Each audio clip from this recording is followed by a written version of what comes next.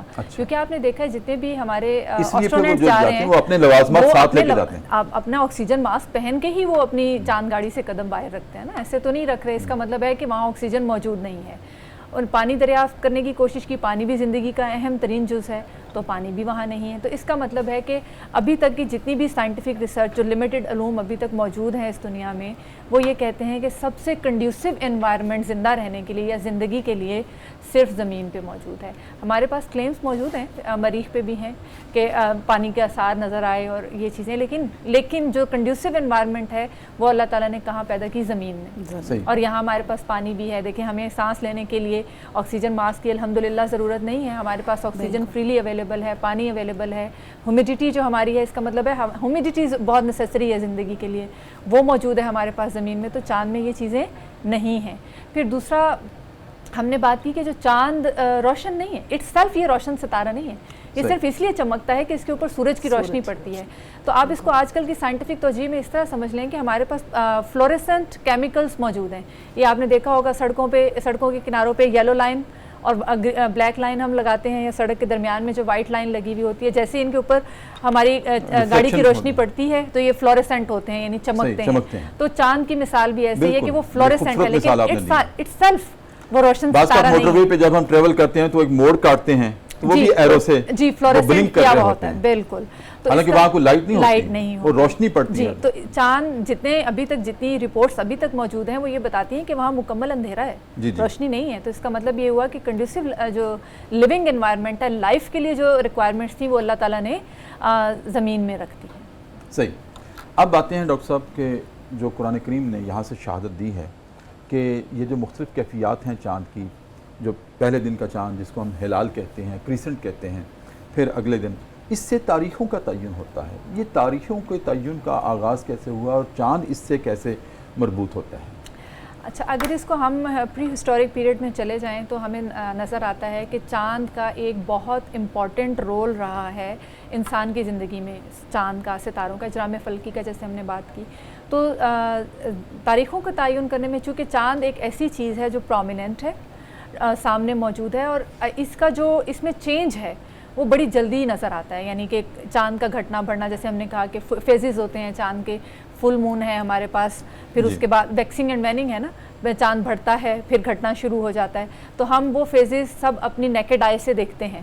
ہم سب, ہر اس کے لیے پڑھا لکھا ہونا ضروری نہیں ہے, اس کے لیے ماہر فلکیات ہونا ضروری نہیں ہے. ہر شخص فل مون دیکھ کے بتا سکتا ہے کہ یہ 14ویں کا چاند ہے یا 15ویں کا چاند ہے, جیسے ہی اس میں ڈائریکشن میں چینج آتا ہے.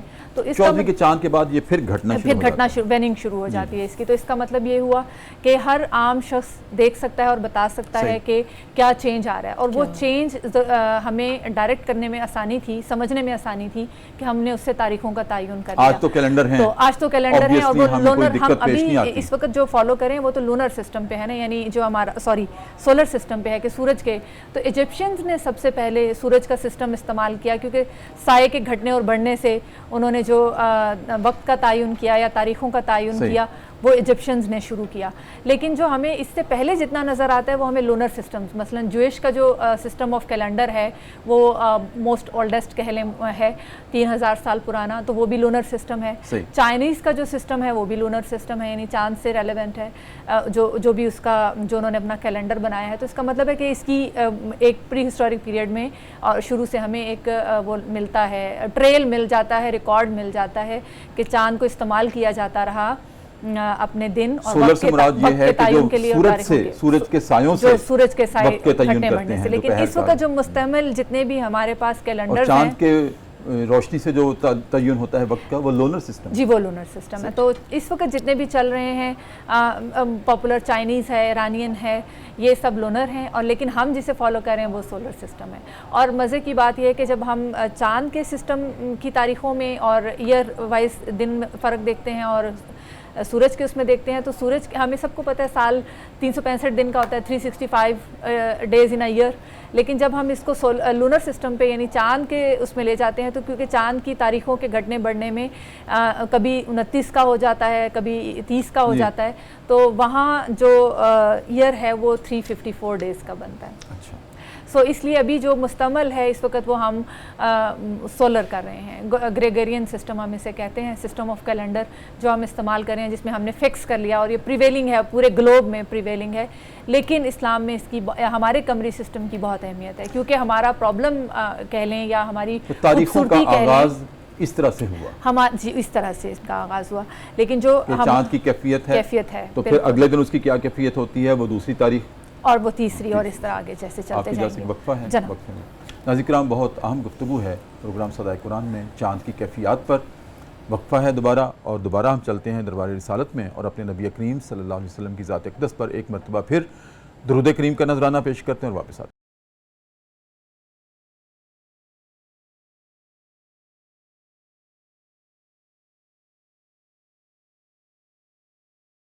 وقفے کے بعد ناظرین کرام دوبارہ آپ کی خدمت میں حاضر. صبح کی پرنور سے آتے ہیں, public news T V channel ہے, ہمارا پروگرام ہے صدائے قرآن, اور اس میں آج الحمدللہ رب العالمین پوری ترتیب اور تسلسل کے ساتھ ہم پہنچے ہیں سورہ بقرہ کی آیت نمبر 189 پر. ڈاکٹر صاحب, تاریخوں کا تعین ہو گیا, چاند کی حقیقت کیا ہے اس پہ بھی ہماری گفتگو ہو گئی. اس کے ساتھ جب اللہ رب العزت نے یہ جواب دیا کہ آپ سے چاند کی کیفیات کے بارے میں پوچھتے ہیں تو ان سے فرما دیں کہ اس سے تاریخوں کا تعین ہوتا ہے اور یہ حج کی علامت ہے. حج کی علامت کس طرح سے؟ حج تو ایک مخصوص ذی الحجہ میں ہوتا ہے, لیکن چاند سے اس کی علامت کو کیسے مربوط کیا گیا, آپ کا مطالعہ کیا کہتا ہے؟ اور اس کے بعد پھر میں دوسرا سوال بھی آپ کے سامنے رکھ دوں کیونکہ ہمارے پروگرام کے یہ آخری لمحات ہیں, کہ دوسرا حکم یہ ہے کہ تم اپنے گھروں میں سامنے سے آیا کرو, پچھلے دروازوں سے نہ آیا کرو. اس کی کیا حقیقت ہے؟ جی, پہلے حج کی بات کریں. جی, حج کا جو اس کے اوپر جب میں نے یہ کویسچن آپ نے میرے سامنے رکھا اور میں نے اس کے اوپر سوچنا شروع کیا تو یہ بڑا امپورٹنٹ مجھے ایک پوائنٹ اس میں نظر آیا جو میں سمجھتی ہوں کہ ہمیں سمجھنا ضروری ہے. ظاہر ہے کہ قرآن پاک کا ہر لفظ اور ہر آیت ہمارے لیے ایک رہنمائی کا چراغ ہے, اور ہم اس کے اوپر جتنی ڈسکشن کرتے جائیں گے اور اس کے جتنے ڈائمینشنز اوپن کرتے جائیں گے وہ ہمارے لیے ایک نئی جہان کھل جائے گا. اور لیکن جو مجھے سمجھ میں آیا کہ اس وقت بات ہو رہی تھی جیسے چاند کی جب ہم نے ڈسکشن کی تو آبویسلی اس کا جو تعلق ہے وہ اسٹرانومی سے ہے, لیکن میں یہ سمجھتی ہوں کہ اس آیت میں جو ڈسکشن کا پہلو ہے وہ اس کا تعلق ہمارے جو احکام ہیں, بنیادی احکامات ہیں ہمارے دین کے, وہ اس سے تھا. تو اسی لیے کیونکہ اس وقت بات کیا ہو رہی تھی, بات ہو رہی تھی کہ روزے کے احکامات یہ ہیں یا رمضان کے یہ ہیں, تو آگے حج کے احکامات تھے. تو سوال بائی دا وے پوچھ لیا گیا یا زج کرنے کے لیے یا ڈسٹریکٹ کرنے کے لیے کہ چاند کے بارے میں بتائیں. تو چونکہ بات پوائنٹ وہ کہتے ہیں فوکس رکھنا تھا نا, ڈسٹریکٹ نہیں ہونا تھا. جیسے ہم آپس میں بات کرتے ہیں یا ٹیچر اسٹوڈنٹ سے بات کرتا ہے تو by the way by product سوال کا جواب آ جاتا ہے, تو وہ چاند تھا. اصل بات حج کی ہو رہی تھی. اچھا, اب حج کی مثال کیوں دی؟ موسٹ امپورٹنٹلی یہ سوال واقعی میرے لیے بھی ایک آئی اوپننگ تھا کہ باقی حج کی مثال ہی کیوں. تو حج جو ہے اس وقت ایک امپورٹنٹ اکنامیکل ایونٹ تھا, ٹھیک ہے, اور حج کے دنوں میں خاص طور پہ وہاں تجارت ہوتی تھی, گہما گہمی ہوتی تھی, معاشرے کی اکنامک ویلیو میں اضافہ ہوتا تھا.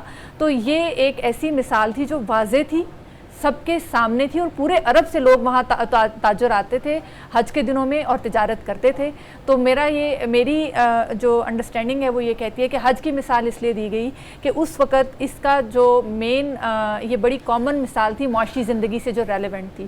اور وہاں ظاہر ہے کہ یہ جیسے ہی حج کے دن آتے تھے تو ہم وہاں کی معاشی حیثیت بڑھ جاتی تھی یا اہمیت بڑھ جاتی تھی, جیسے کہتے ہیں نا اسٹریٹجیکل یا جغرافیکل اہمیت بڑھ جانا.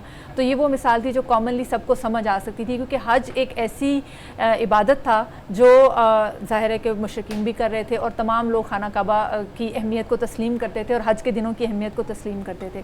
اس لیے میرا یہ خیال ہے کہ حج کے معاملے کی مثال جو ہے وہ دی گئی اس جگہ پہ, خاص طور پہ علامتی طور پہ فوقیت کے ساتھ, کیونکہ یہ ایک ایسی مثال تھی جو کامن تھی اور سب کو سمجھ آنے والی. جیسے آپ ہمیشہ کہتے ہوتے ہیں نا کہ قرآن پاک کا جو اسلوب ہے وہ یہ ہے کہ وہ عام فہم زبان استعمال کرتا ہے اور انفرادی لیول پہ آ کے سمجھاتا ہے.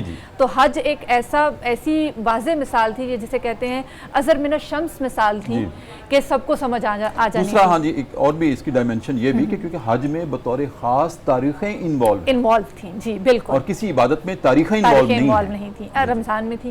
تو پچھلی آیتوں میں ہم نے دیکھا کہ رمضان کے حوالے سے بھی ڈسکشن ہوگی. تو مجھے یہ لگتا ہے کہ یہ جو کنیکٹنگ لائن ہے جو ہم نے چاند کو ایکسپلین کیا کہ پیچھے رمضان کو کیونکہ اس کا بھی تعلق چاند دیکھنے سے اور روزہ کھولنے کے اوقات سے ہے اور پھر آگے حج کا آ گیا, تو مجھے لگتا ہے کہ یہ کنیکٹنگ مثال ہے. اب آتے ہیں کہ اپنے گھروں میں اچھا, اس کو جب میں نے اسٹڈی کیا اور میں نے اس کے اوپر ریسرچ کی تو مجھے پتہ چلا کہ اس کے 2 ڈائمنشنز ہیں. ایک تو ڈائمنشن ہمیں توہم پرستی نظر آتا ہے کیونکہ اس وقت توہم پرستی کامن تھی اور بہت ساری ہماری جو اس وقت کے جو پرانا مذہب تھا ابراہیمی مذہب میں جتنی بھی تبدیلیاں آ چکی تھیں ان کی بالکل انہوں نے بڑے ایسے وہم بہت سارے توہمات پال رکھے تھے. تو ان میں سے ایک توہم یہ تھا کہ جب آپ کوئی نیک کام کر کے آئیں یا سفر کر کے آئیں تو سیدھے راستے سے اپنے گھروں میں داخل نہ ہوں بلکہ پیچھے سے آئیں تو نظر لگ جائے گی یا کوئی حوادث پیش آ جائیں گے. تو اور انصار ایسا نہیں ہے کہ صرف مکہ میں ایسا ہو رہا تھا بلکہ انصار بھی ایسا کر رہے تھے اور یہ پورے عرب میں پریویلنگ تھا. تو کہا کہ یہ کوئی نیکی نہیں ہے. اعتکاف سے اٹھ کے آتے تھے تو کہہ دیتے تھے کہ اچھا پیچھے سے جانا ہے, آگے گھر کے صدر دروازے سے داخل نہیں ہونا. تو ایک تو یہ توہم پرستی نظر آتی ہے. دوسرا ایک بڑا دلچسپ اینگل مجھے نظر آیا کہ چونکہ قریش نے ذمہ داری لے رکھی تھی حرم میں خدمت کی, خادمین حرمین تھے وہ لوگ, تو ان لوگوں نے اپنا نام حمص رکھا ہوا تھا اور وہ کہتے تھے کہ اب جب حج کا زمانہ شروع ہوا اور ہم نے احرام باندھ لیا تو اب ہم تو صدر دروازے سے آ جا سکتے ہیں اپنے گھروں میں. ظاہر ہے احرام بھی باندھا ہوا ہے لیکن خادم ہیں تو مہمان نوازی بھی کرنی ہے تو وہ تو آ سکتے ہیں, لیکن جو عام لوگ ہیں وہ نہیں آ سکتے. تو پھر یہ حضرت قطبہ بن عامر نبی صلی اللہ علیہ وسلم کے ساتھ تھے اور یہ حج کا زمانہ تھا اور وہ لوگ ایک گھر میں داخل ہوئے اور نبی صلی اللہ علیہ وسلم صدر دروازے سے باہر آ گئے اور حضرت قطبہ بن عامر بھی واپس آ گئے. تو تمام لوگوں نے انہیں ملامت کرنا شروع کر دی کہ آپ نے کیوں ایسا کیا. تو انہوں نے کہا کہ میں نے اپنے نبی کو ایسا کرتے ہوئے دیکھا اور میں نے انہی کو فالو کر لیا. تو اس پہ پھر یہ آیت نازل ہوئی کہ یہ کوئی نیکی نہیں ہے کہ تم پچھلے دروازے سے داخل ہوگے, بلکہ نیکی تو یہ ہے کہ تم تقوی اختیار کرو. اللہ سے کون کتنا ڈرتا ہے. اصل نیکی تو یہ ہے کہ تمہارے اپنے وہم ہیں, تمہارے اپنے زاویے بنا رکھے ہیں کہ ایسے کریں گے تو ہماری نیکی ہے, ایسے کریں گے تو نہیں نیکی ہے. تو وہ پھر جو فرسودہ رسم تھی وہ تو ختم کر دی. تو میں یہ سمجھتی ہوں کہ جیسے پچھلی آیت میں بہت سارے توہمات اور شکوک و شبہات رمضان کے حوالے سے اللہ تعالیٰ نے دور کیے, اس آیت میں چونکہ یہ ایک کامن رسم تھی تو اس کو بھی ڈینائی کر دیا, کٹ کر دیا کہ آئندہ سے کچھ ایسا نہیں ہوگا. بہت شکریہ ڈاکٹر فریہ آپ کے آنے کا اور خوبصورت گفتگو کی.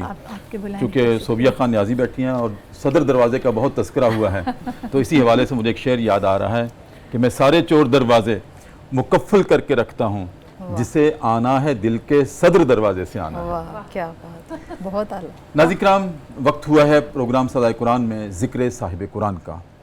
اور ذکر صاحب قرآن ناظرین کرام اس کا فارمیٹ یا اس کا زاویہ فکر ہمارا یہ نہیں ہوا کرتا کہ جو گفتگو ہوئی ہے اسی کے بارے میں ہم ذکر صاحب قرآن کریں, بلکہ ہماری خواہش ہوتی ہے کہ کسی نہ کسی حوالے سے نبی کریم صلی اللہ علیہ وسلم کا, جو کہ خود صاحب قرآن ہے اور قرآن پہ ہم گفتگو کر رہے ہیں, قرآن کی صدا دے رہے ہیں, تو اس وقت تک ہماری بات مکمل نہ ہو پائے جب تک کہ ذکر صاحب قرآن بھی کسی ڈائمنشن سے نہ ہو جائے. آج ہم نے چاند کی بات کی تو میں نے اپنی ابتدائی گفتگو میں عرض کیا تھا کہ ایک چاند تو آسمان پہ ہے اور ہمارے چاند ہمارے ارد گرد ہیں. ماؤں کے چاند ان کی بیٹیاں ہوتی ہیں, باپ کے چاند ان کے بیٹے ہوتے ہیں, ماں باپ کے چاند بیٹے بیٹیاں ہوتی ہیں, محبوب کا چاند اس کا محب ہوتا ہے. اور اسی طرح سے ناظرین کرام, لیکن جس کو ہم چاند کہتے ہیں خاص طور پر اپنی بچوں کو, اپنی بیٹیوں کو, اپنے بیٹوں کو, وہ بھی چاند ہے نا ہمارے. ہم ان کی طرف دیکھتے ہیں تو ہمیں ٹھنڈک نصیب ہوتی ہے, ہماری آنکھوں کو چاندنی نصیب ہوتی ہے. یہ جو ہمارے چاند ہیں جو چھوٹے چھوٹے ہمارے ارد گرد ہوتے ہیں, ہماری طرف سے ایک بڑی کوتاہی ہوتی ہے کہ ہم ان کے نام رکھتے وقت ہم زیادہ غور و فکر نہیں کرتے. ہم جب اپنے بچوں کے ناظرین کرام نام رکھتے ہیں نا تو ہم یہ سوچتے ہیں کہ بہت یونیک ہونا چاہیے, وہ نام کسی اور کا نہیں ہونا چاہیے, صرف یہی نام ایسا ہو کہ صرف ہمارے بچے کا نام ہو. ہم معنویت پہ غور نہیں کرتے. جبکہ ناظرین کرام ہمارے نبی کریم صلی اللہ علیہ وآلہ وسلم جن کا ہم تذکرہ کرنے لگے ہیں, ان کو ناموں سے بہت اہمیت تھی, بہت زیادہ اہمیت تھی. اور وہ پوچھا کرتے تھے جب کوئی آپ کے پاس آیا کرتا تھا آپ کا نام کیا ہے, پھر اس میں سے معنویت تلاش کیا کرتے تھے. یہاں تک کہ آپ کے دادا حضرت عبد المطلب جب آپ ان کی گود میں آئے ولادت بعد سعادت کے بعد نبی کریم صلی اللہ علیہ وسلم، تو مکہ میں رواج تھا کہ مختلف عورتیں بچوں کو جو نیولی بورن بیبیز ہوتے تھے، جن کا نیا جنم ہوتا تھا بچوں کا، ان کو کھلے میدانوں میں لے جاتی تھی، وہاں پرورش کرتی تھی، ایک رواج تھا عرب میں۔ تو اسی رواج کے تحت جب نبی کریم صلی اللہ علیہ وسلم کی ولادت بعد سعادت ہوئی تو مختلف آئیں گود میں لینے کے لیے، اور کوئی غریب سمجھ کے چھوڑ گئیں، کوئی یتیم سمجھ کے چھوڑ گئیں۔ تو حضرت حلیمہ رضی اللہ تعالی عنہا آپ کو جب وارفتگی کے ساتھ لینے آئیں تو کہا مجھے دے دیں۔ تو حضرت عبد المطلب نے ان سے بھی پوچھا تھا تمہارا نام کیا ہے؟ تو انہوں نے کہا میرا نام حلیمہ۔ آپ خوش ہوئے، دادا حضرت عبد المطلب خوش ہوئے، اچھا حلم والی حلیمہ؟ کہا جی میرا نام حلیمہ ہے۔ کہا کس قبیلے سے آئی ہیں؟ کہا بنو سعد سے۔ پھر خوش ہو گیا، اچھا سعادت والا، معنویت تلاش کی جا رہی ہے نام میں۔ تو اسی طرح سے ناظرین کرام آپ نے گود دے دیا۔ نبی کریم صلی اللہ علیہ وسلم از خود بھی ناموں پہ بہت اہمیت دیتے تھے، ناموں کو بہت فضیلت دیتے تھے کہ اور پوری توجہ دیتے تھے کہ نام بہت بامانی ہونا چاہیے۔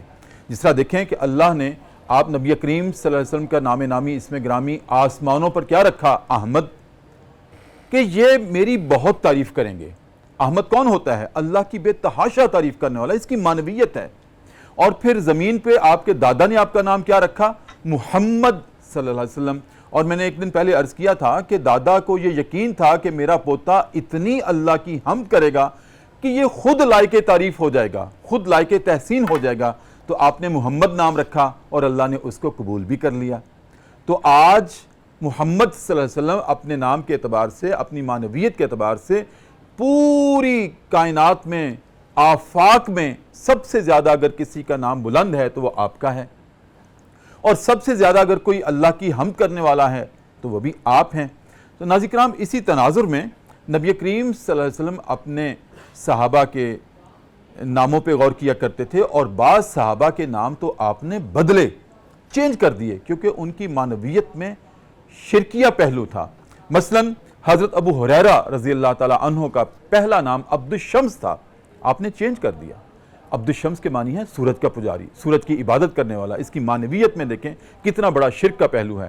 تو آپ نے چینج کر دیا، عبد الرحمن رکھ دیا کہ نہیں تم رحمان کے بندے ہو، سورج کے بندے نہیں ہو، اس کی عبادت نہیں کرنی۔ تو یہ شرک تھا۔ پھر حضرت ابوبکر صدیق رضی اللہ تعالی عنہ کا سابقہ نام عبد الکعبہ تھا کہ کعبہ کا پجاری، کعبہ کی عبادت کرنے والا۔ تو کعبہ اٹ سیلف، وہ دیواریں ان کی عبادت نہیں ہوتی، وہ تو علامت ہیں، عبادت تو اللہ کی ہوتی ہے، لہٰذا آپ نے ان کا بھی نام تبدیل کر کے رکھ دیا، عبد الرحمن رکھ دیا۔ اسی طرح سے ناظرین کرام ہماری ایک ام المومنین حضرت جویریہ رضی اللہ تعالی عنہا، ان کا سابقہ نام برہ تھا۔ بڑی قابل توجہ بات ہے، بہت غور کی میں دعوت دے رہا ہوں خاص طور پہ والدین کو۔ ان کا برہ نام تھا، حضرت جویریہ رضی اللہ تعالی عنہا کا سابقہ نام، آپ نے اس کو بھی بدل دیا۔ اچھا اس میں کوئی شرکیہ پہلو نہیں تھا اس نام میں، برہ کے معنی ہے نیکی، بڑا خوبصورت معنی ہے اس کا، لیکن آپ نے نبی کریم صلی اللہ علیہ وسلم نے اس نام کو تبدیل کر دیا۔ کیوں؟